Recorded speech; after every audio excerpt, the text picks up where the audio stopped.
Assalamualaikum and very good evening to all of you guys. Jadi hari ini saya ingin memberi pandangan peribadi setelah menyaksikan debat di antara Datuk Seri Anwar Ibrahim dan juga Datuk Seri Najib Razak.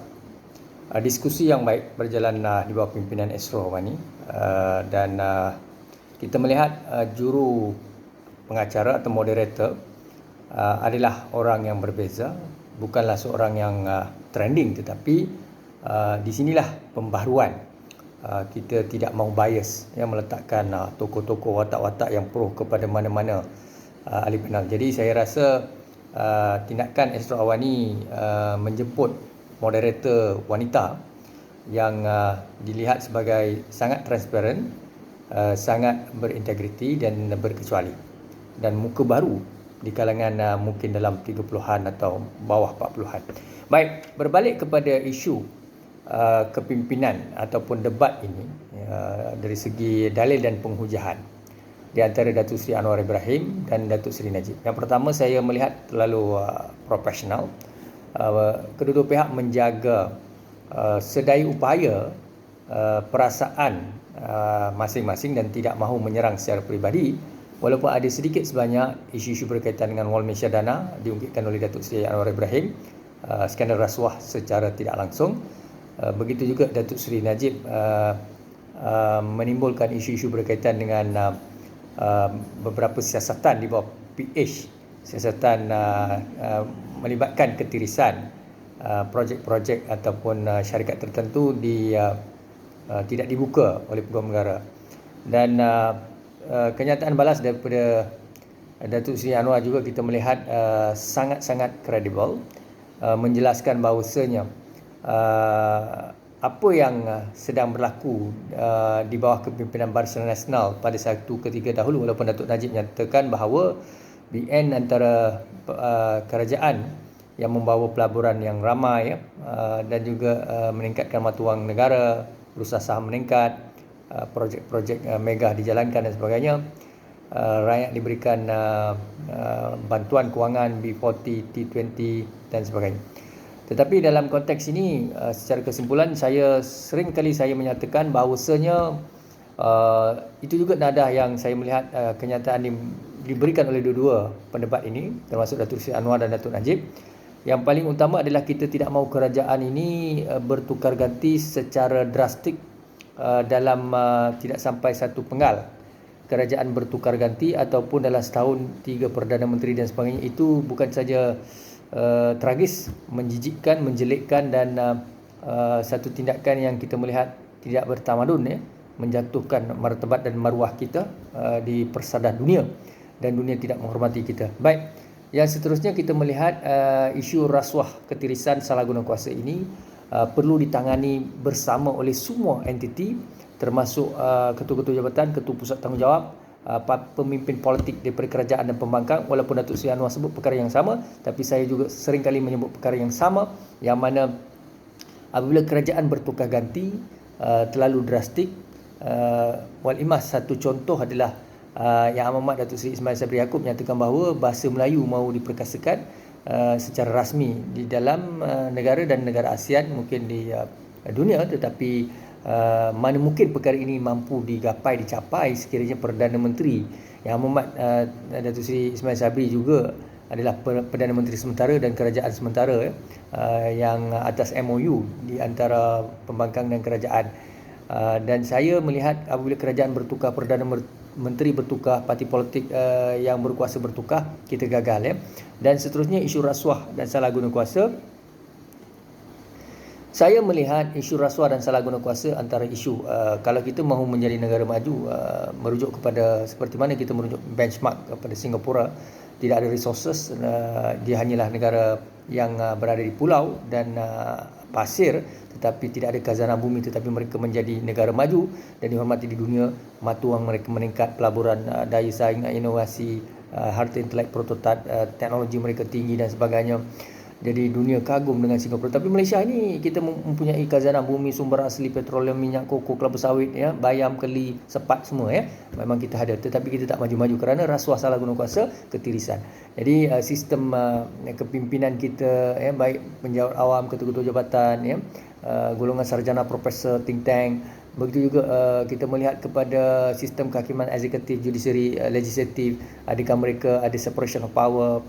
Kita melihat ini tidak berlaku. Jadi bila ini perkara-perkara ini tidak berlaku, rasuah menjadi yang kaya bertambah kaya, pemimpin politik yang melakukan skandal rasuah, salah guna kuasa, membebaskan diri dia berpaut kepada ranting politik atau dahan politik, ya. Mereka menjadikan politik sebagai pentas untuk menyelamatkan kes-kes skandal masing-masing, ya. Dan sekarang ni cerita Sapurah, ya. Kita melihat bagaimana mungkin akan muflis disebabkan ketirisan rasuah. CEO mendapat berbilion-bilion gaji tetapi syarikat ini bankrupt kerana salah guna kuasa, penyelewengan dan sebagainya. Begitu juga kalau kita melihat ada Naib Chancellor SPRM menyiasat, beliau bersama Menteri Keluar Negara dan sebagainya, banyak isu berkaitan dengan salah guna kuasa, ya. Dan perkara-perkara ini dalam penyiasatan SPRM, tetapi agak terlalu dingin isu itu mahu didakwa, ya, atau diambil tindakan. Tetapi kalau melibatkan rakyat biasa, orang awam, SPRM mengambil tindakan yang sangat cepat. Tapi melibatkan pihak-pihak profil tinggi, kadang-kadang kes itu disebut dibebaskan atau terbebas, pendakwaan di mahkamah, ya, tidak dapat dilakukan dengan isu teknikal, ya, ataupun pihak yang mengambil wang pelaris dan sebagainya atau rasuah membayar balik kepada pihak berkaitan dan sebagainya. Jadi perkara-perkara ini kadang-kadang tidak munasabah, tidak masuk akal dan sebagainya.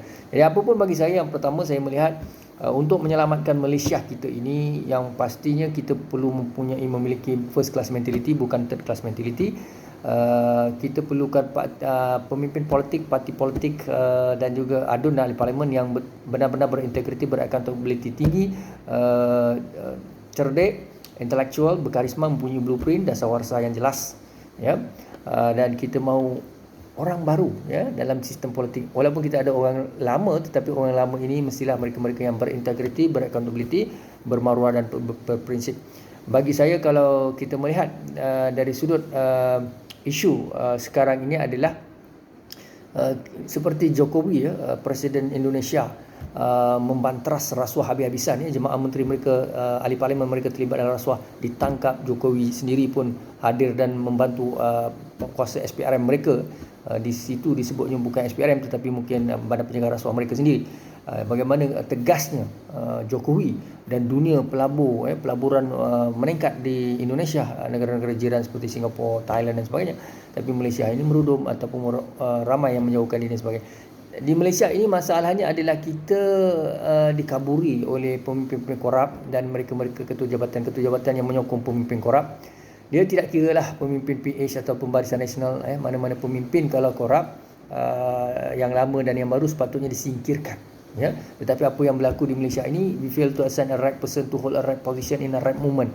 Di Malaysia ini masalah. Itu pun disebut oleh Datuk Najib, itu pun disebut oleh Datuk Seri Anwar Ibrahim, di mana kita perlukan pemimpin-pemimpin yang berintegriti, beraccountability, berkarisma, termasuk ahli parlimen dan adun yang benar-benar intelektual, yang mempunyai dasar warsa, mereka yang menerajui kepimpinan negara. Tapi sekarang ini baik segelintir penjawat awam, ketua jabatan, profesor, golongan-golongan scholars, ya, golongan-golongan think tank, CEO dan sebagainya, mereka-mereka ini adalah di kalangan mereka yang kita melihat kadang-kala, ya, swing ataupun disebutnya ibarat menyokong ketirisan, salah guna kuasa, rasuah dan sebagainya atas agenda atau kenyataan Bumi Putera. Kadang-kadang disebutnya kita mahu menyelamatkan syarikat Bumi Putera yang sedang gawat, ya, sedang ketandusan, sedang dalam kebangkrapan, kemuflisan dan sebagainya. Tapi isunya bukan isu Bumi Putera ataupun bukan Bumi Putera, ya. Walaupun Datuk Seri Anwar sebut perkara yang sama, tetapi saya ingin nyatakan di sini integriti, ya. Allah Subhanahu Wa Taala dia tidak melihat kepada Melayu, melihat kepada Arab, Cina, India, ya, tidak.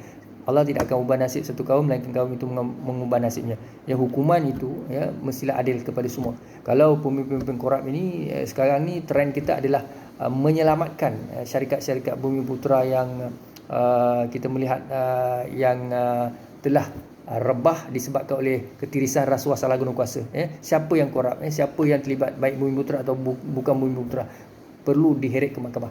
Jadi selalu saya sebut tuan-tuan ya, kalau saya ada kuasa dan kedudukan, kalau saya ketua SPRM, kalau saya peguam negara, kalau saya ada kuasa agensi penguasa, saya tidak akan memberi muka, ruang dan peluang kepada mana-mana ketua jabatan, ketua pusat tanggungjawab, individu ahli politik terlibat dalam rasuah bebas di Malaysia ini. Tapi orang macam saya inilah sukar berada di atas dan bukan mudah ya. Dan saya bukan mahu menyebelahi Datuk Seri Anwar atau Datuk Seri Najib ya. Najib Razak ya telah menjadi Perdana Menteri, pernah berpeluang ya. Tapi saya melihat Anwar Ibrahim ini, dia beria-ia bersungguh-sungguh mahu menjadi Perdana Menteri, dia gagal ya, tidak pernah dapat ruang dan peluang. Itu juga ternyata apabila Pakatan Harapan mengambil alih kerajaan ya 2018, Tun Dr. Mahathir mengkhianati, sekali lagi tidak memberikan ruang pada Anwar Ibrahim. Bukan saya bias pada Anwar, tetapi saya melihat Anwar Ibrahim ni antara individu ya, tuan-tuan suka tak suka, dia ni ada karisma. Ya, dia ada intellectuality, dia ada kompetensi. Kalau tuan-tuan tak percaya cakap saya, Barisan Nasional dan UMNO boleh beri ruang kepada Anwar Ibrahim. Kita tengoklah, bagi dia ruang ya, bagi dia ruang dalam 3 tahun, tak payah lama, dan lihat apa berlaku pada Malaysia ya. Kalau nak bagi dia ruang 1 tahun, saya nampak ada perubahan, tetapi dia tidaklah begitu drastik ya. Tetapi kalau nak bagi dia 3 tahun, lebih elok, lebih afdal ya. Lepas tu sekarang ini pembangkang buat MOU ya, memberi ruang dan peluang kepada Yang Amat Datuk Seri Ismail Sabri. Jadi Datuk Seri Anwar boleh memberi ruang kepada UMNO. Jadi apa salahnya UMNO berjiwa besar beri ruang kepada Datuk Seri Anwar. Tapi yang masalah sekarang ni, kenapa timbul isu ditanya, saya melihat dalam beberapa portal ya, ada juga orang bertanya kepada mungkin pemimpin UMNO, adakah Yang Amat Berhormat Datuk Seri Ismail Sabri membantu Datuk Najib ya, berkaitan dengan isu-isu beliau terpalit dengan mahkamah dan sebagainya. Jadi saya rasa tidak sesuai perkara ini. Kerana Yang Amat Berhormat Perdana Menteri Malaysia ini, dia tidak boleh melindungi sesiapa. Dia perlu ada separation of power. Dia tidak boleh melindungi Datuk Seri Anwar, dia tidak boleh melindungi Lee Kuan Yew, dia tidak boleh melindungi Mak Sabu, dia tidak boleh melindungi Datuk Najib ya, Datuk Zahid Hamidi, Tengku Adnan Tengku Mansur, YB Ahmad Mazlan ya. So apa, saya bila bercakap begini, ramai pemimpin ini dia melihat saya seakan-akan terlalu tegas dan bahaya untuk mereka ya. Sebab itu kadang-kadang kedudukan saya, keberadaan saya ataupun penglibatan saya dalam mana-mana platform ditakuti ya, sebab integritinya tinggi ya. Jadi itulah nasib saya melihat kepada Anwar Ibrahim. Dia keluar masuk penjara dan sebagainya, tetapi dia mempunyai akal, dia mempunyai minda, dia mempunyai dasar-dasar blueprint ya. Dia boleh memimpin Malaysia, tetapi saya tidak tahu sistem Malaysia. Kalau kita melihat sistem di Malaysia dalam pilihan raya yang ada, irrational voters sangat ramai ya. Voters kita ni, pengundi kita ni, isu majoriti yang kurang keluar mengundi itu menyumbang kepada untuk melantik pemimpin adun dan ahli parlimen yang berintegriti. Kalau saya di Melaka, saya menjadi ahli parlimen atau adun, ketua menteri terlibat dalam korupsi, salah guna kuasa dan sebagainya, saya walaupun saya orang BN UMNO, saya akan tegas. Dan sebab itu sukar untuk saya berada dalam sistem politik ini. Begitu juga dalam Pakatan Harapan. Apabila Pakatan Harapan pemimpinnya korup, salah guna kuasa ya, mereka terlibat dalam rasuah dan sebagainya, saya tegas. Saya tidak beri muka kepada mana-mana pemimpin pakatan, termasuk kalau benarlah kes Lee Kuan Yew itu, kalau benarlah kes ini, apabila saya sebut orang-orang yang bersama Datuk YB Lee Kuan Yew, dia akan marah saya. Dia akan melihat saya cuba nak menjatuhkan DAP sebagainya. Tapi bagi saya, tidak kira DAP, MCA, MIC, UMNO, BN dan sebagainya, mana-mana parti yang korup mestilah kita tolak ya. Dia bukan isu parti. Parti itu tidak ada masalah, tetapi individu dalam parti itu bermasalah. Di sinilah tuan-tuan dan puan, masalah di Malaysia ini adalah masalah. Kita ada scholars, professors, think tank, ketua jabatan ini, dia ni mengampu ya, kadang-kadang membudik kerana jawatan dan kedudukan. Jadi mereka ini takut kalau kadang-kadang ada setengahnya BN naik, dia nak jawatan, dia nak jadi ahli majlis. Kalau Pakatan Harapan naik, dia pun nak jawatan, dia pun nak jadi ahli majlis. Ada juga orang jenis macam tu. Sana pun dia swing, sini pun dia swing, dia tengok kuasa. Tapi ada satu jenis manusia memang dia tak suka DAP, tak suka Pakatan Harapan, dia suka BN saja.